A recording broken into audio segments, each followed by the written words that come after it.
Namaskara Guruji. My name is Archana. I have a question regarding astrology. During marriage, they match kundlis and they say there are a lot of doshas in a girl and she has to be married to a tree. There is Kumbha Ah, dosha, that's a good partner. there is the Ardhakala Sarpa dosha and all of that.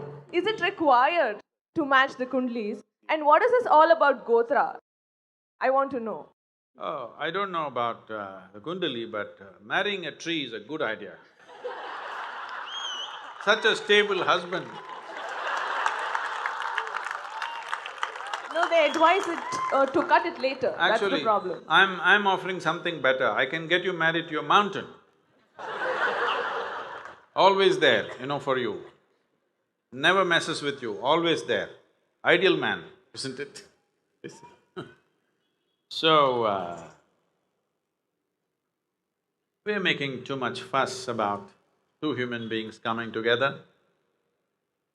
After all, two human beings want to come together because there are needs, all right?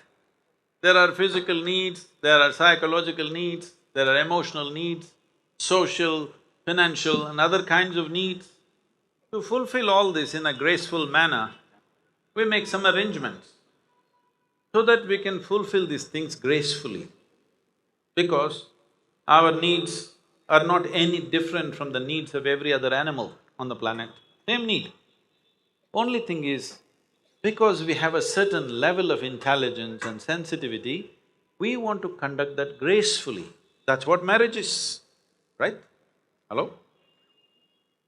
People say it's made in heaven, that's why I think it fails.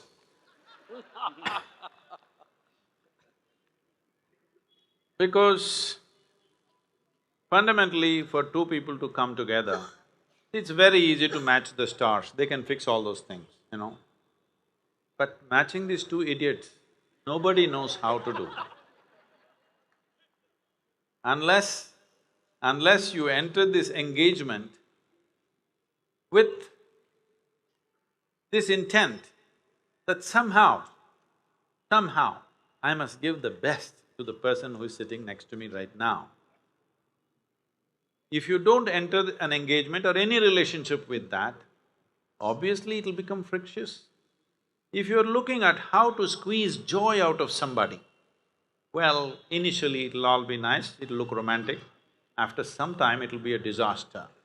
Not because stars are clashing, simply because you're trying to squeeze happiness or joy out of somebody and they're trying to squeeze it out of you, inevitably it'll become a conflict after some time. If you're seeing how to absolutely give myself to the other person, and if that person also is doing that, then it becomes a wonderful relationship. If only you are doing that and the other person is not so much so, still your life will be good, his life will be messy. Yes. Because, see, can I tell you a joke? It's okay, it's a serious question, but once happened, Shankaran Pillai was in the university.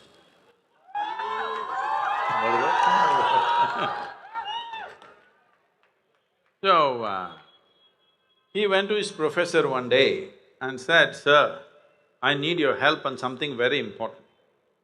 The professor said, "Of course, I'm here for that purpose, please tell me what you want." So then he mentioned the college beauty's name, maybe you, and said, "Sir, I am absolutely in love with her and I'm 50% successful, I need your help." The professor said, "See, I'm here to help you on academic aspects, not these kind of things. But anyway, what do you mean by saying you're 50% successful?"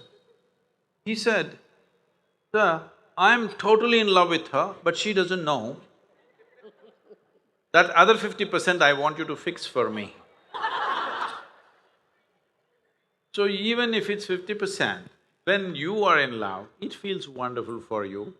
It's actually better the other person doesn't know. Because now it's completely yours, both sides you can manage.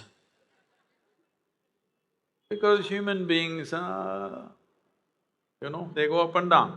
So, to match two people, do you have to twist the planets and stars and everything? Absolutely no.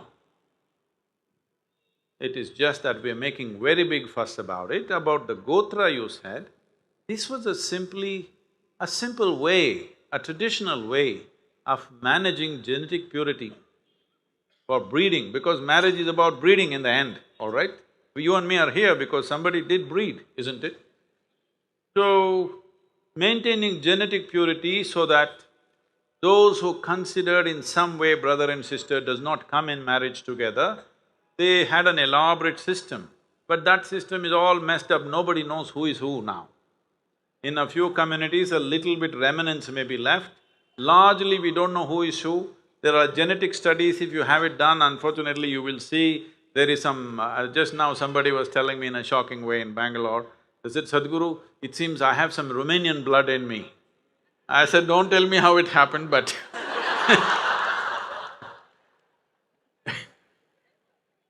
so, we don't know, after thousands of years, what has happened, it doesn't matter anymore. But in a closed society, where people have lived very closely, it's important to maintain this because when everybody else thinks the man that you're marrying is your brother, it'll become very difficult to live there, you know. You are somewhere far away, you don't know, from somewhere else through 25 generations, you may end up marrying your brother, but you don't know and it's too far away. But in a closed society, it matters. It's better to respect that if it's a very close society. But if you've moved out, you're in big cities, these things don't really matter. But in villages, it still matters because everybody knows everybody and it becomes troublesome socially. So you marry who you want. Because if you marry somebody that you don't want, you will make your life miserable and unfortunately that life also miserable. I'm trying to save the man.